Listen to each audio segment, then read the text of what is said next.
Assalamualaikum warahmatullahi wabarakatuh. Perkenalkan, kami dari kelompok 3 yang beranggotakan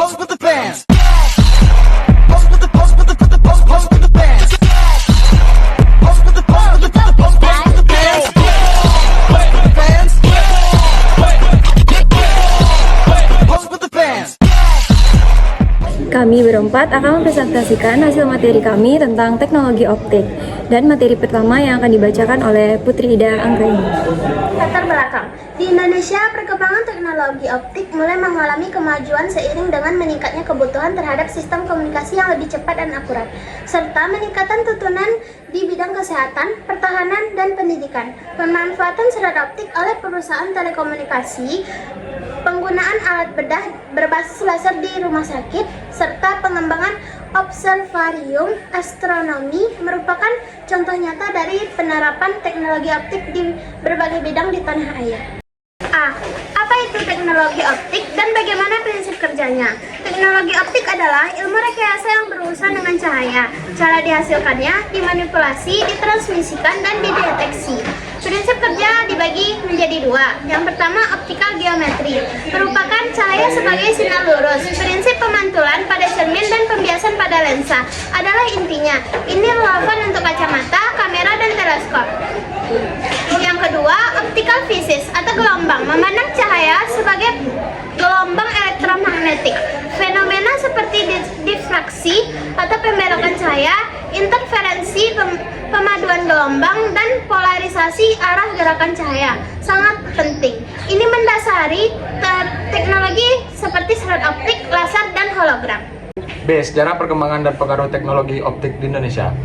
Sejarah optik bermula dari lensa kuno hingga inovasi modern. Sejarah global dimulai dari Alhazen atau bapak optik modern, penemuan kacamata abad ke-13, teleskop dan mikroskop pada abad ke-17, hingga terobosan besar laser 1960, serta serat optik 1966 yang berevolusi komunikasi. Pengaruh di Indonesia. Perkembangan global sangat mempengaruhi Indonesia, terutama dengan adopsi serat optik yang kini menjadi tulang punggung internet. Teknologi ini membawa kemajuan di bidang medis dan industri, meskipun masih ada ketergantungan pada impor. C. Perkembangan teknologi optik di Indonesia dari masa ke masa. Perjalanan teknologi optik di Indonesia bertahap. Era awal pada pra-1980-an, penggunaan dasar seperti kacamata dan mikroskop sepenuhnya bergantung pada impor.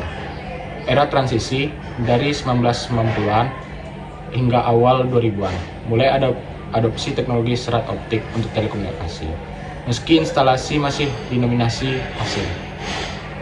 Era modern, dari 2000-an hingga sekarang. Ekspansi serat optik, peningkatan penggunaan laser kesehatan dan industri, serta pertambahan riset optik di perguruan tinggi. Namun Indonesia masih menjadi pengadopsi, bukan produser utama. D. Aplikasi teknologi optik di berbagai bidang di Indonesia. Teknologi optik berperan vital di berbagai sektor. Telekomunikasi, serat optik adalah infrastruktur utama internet nasional, misalnya palaparing. Kesehatan, laser untuk beda mata dan kulit, alat diagnostik seperti endoskopi dan OCT. Industri, laser untuk pemotongan dan pengelasan presisi, sensor optik untuk otomatisasi dan inspeksi kualitas. Astronomi, penggunaan teleskop optik di observatorium Bosca untuk penelitian benda langit. Pertahanan keamanan, sistem penglihatan malam, pengintai optik dan teknologi lidar. Pendidikan dan penelitian, alat esensial di laboratorium dan riset ilmiah. Tantangan dan hambatan dalam pengembangan teknologi optik Indonesia. Beberapa hambatan utama adalah: 1. Keterbatasan SDM berkualitas, kurangnya insinyur dan teknisi terampil. 2. Infrastruktur Lipdang terbatas, minimnya fasilitas dan peralatan canggih.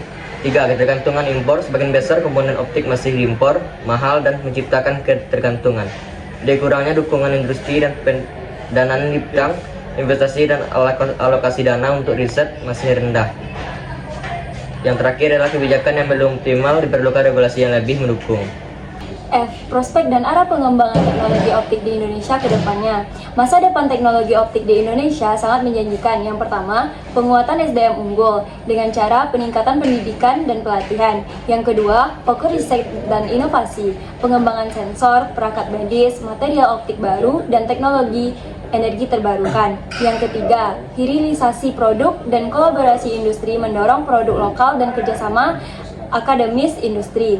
Yang keempat, integrasi ke industri 4.0 dan 5.0, pemanfaatan visi mesin, lidar, dan komputasi optik. Yang kelima, pengembangan infrastruktur optik lanjutan dengan cara perluasan jaringan untuk 5G dan masa depan.